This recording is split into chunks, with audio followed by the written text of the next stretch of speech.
Komisi Pemilihan Umum Daerah Kabupaten Muara Enim menerima surat suara pemilihan Bupati dan Wakil Bupati. Penerimaan surat suara ini disaksikan oleh jajaran Bawaslu Kepolisian dan Kejari.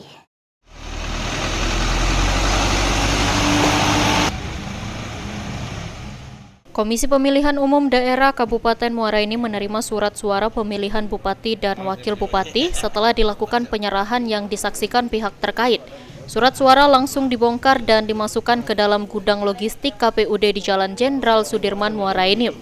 Ketua KPU Kabupaten Muara Enim Rohani mengatakan total surat suara yang diterima 474.812 lembar yang dikemas dalam 236 dus yang terdiri dari 460.845 surat suara sesuai DPT. 11.967 surat suara cadangan sebanyak 2,5% dari total DPT. Dan 2.000 surat suara tambahan untuk antisipasi pemilihan suara ulang yang diterima KPUD Muara Enim.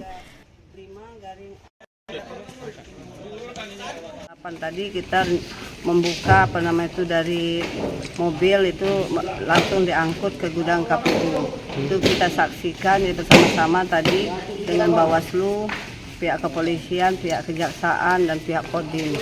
Jumlah total seluruhnya itu 474.812 yang kita terima pada hari ini di KPU Kabupaten Muara Enim. Dengan telah diterimanya surat suara ini, diharapkan tidak ada lagi kendala karena dalam beberapa hari ini akan dilakukan proses pensortiran dan pelipatan surat suara akan segera dilakukan. Mardiansyah, PAL TV.